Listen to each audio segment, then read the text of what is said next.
19वां अध्याय एकादशी व्रत एवं द्वादशी व्रत। भगवान शंकर ने ब्रह्मपुत्र सनत कुमार से कहा, हे महामुने, श्रावण मास के दोनों पक्षों की एकादशी तिथि के दिन क्या करना चाहिए उससे सुनो। एकादशी व्रत के संबंध में मैंने आज तक किसी को कुछ नहीं बताया। यह व्रत गुप्त, उत्तम, महान, पुण्य तथा पाप को जड़ से नष्ट करने वाला है।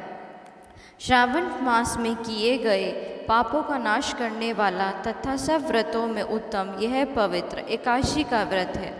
दशमी के दिन प्रातः स्नान कर गुरुदेवों की आज्ञा से वेदवता, पुराण ज्ञाता, जितेंद्रियों ब्राह्मणों को पूजन करें। भगवान विष्णु का 16 उपचारों से पूजन करना चाहिए।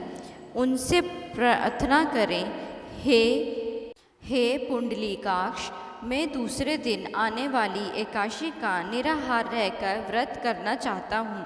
आप मेरी रक्षा करें। उस दिन गुरुदेव और अग्नि के समीप भूमि का शयन करना चाहिए। काम, क्रोध और मोह को त्याग कर एकादशी के दिन प्रातःकाल भगवान विष्णु में मन लगाकर श्रीधर का जाप करते रहना चाहिए। 3 दिन तक किसी भी पाखंडी से वार्तालाप न करें। केवल इतना करने मात्र से यह व्रत मोक्ष को प्रदान करने वाला है। दोपहर के समय पंचगव्य लेकर नदी के जल में स्नान करना चाहिए।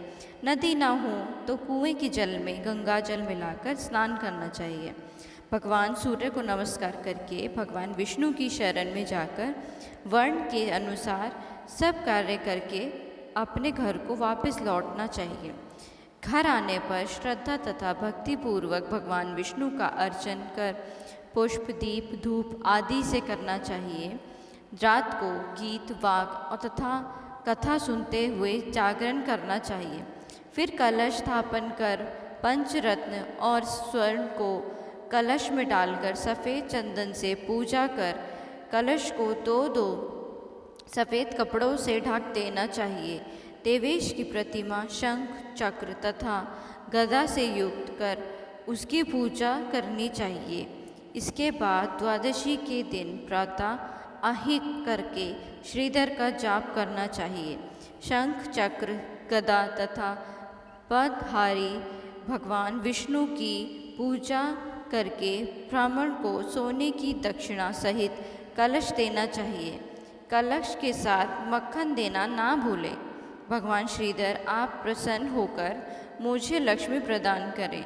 इस प्रकार उच्चारण कर श्रेष्ठ वेद पाठी ब्राह्मणों को भोजन कराकर अपनी सामर्थ्य के अनुसार उन्हें दक्षिणा देकर विदा करना चाहिए।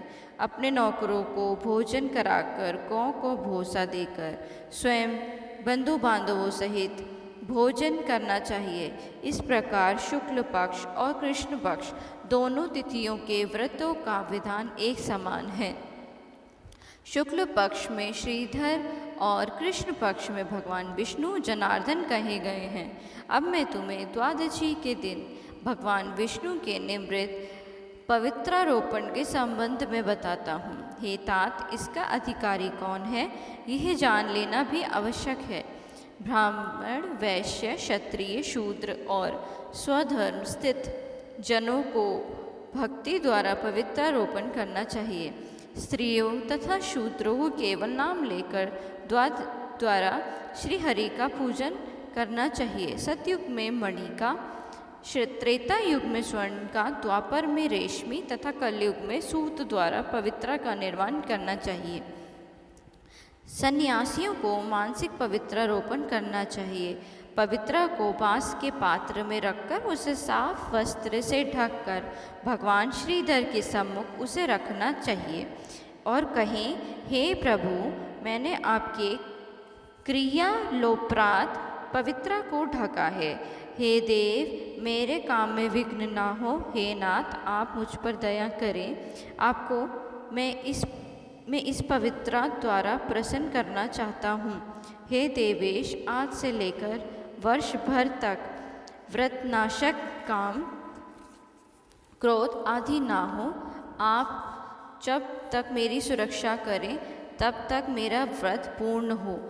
कलश पर बांस के पात्र में रखे पवित्रा की नम्रतापूर्वक इस प्रकार प्रार्थना करनी चाहिए।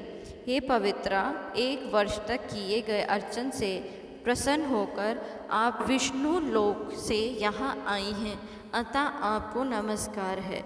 हे देव, विष्णु तेज से उत्पन्न रमणीय तथा पापनाशक सब इच्छाओं के प्रदाता आपके शरीर में पवित्रा को धारण करता हूँ।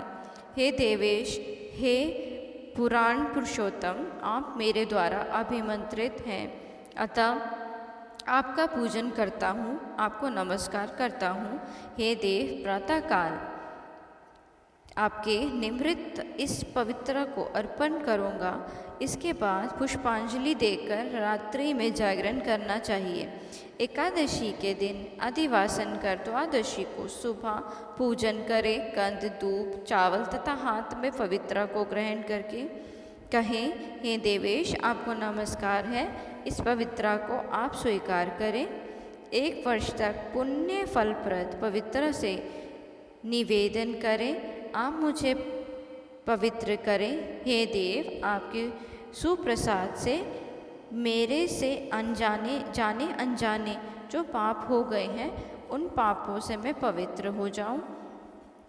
मूल मंत्र द्वारा पवित्रा को संपुटित कर नैवेद्य देना चाहिए। मूल मंत्र से अग्नि में घृत तथा पायस द्वारा हवन करना चाहिए।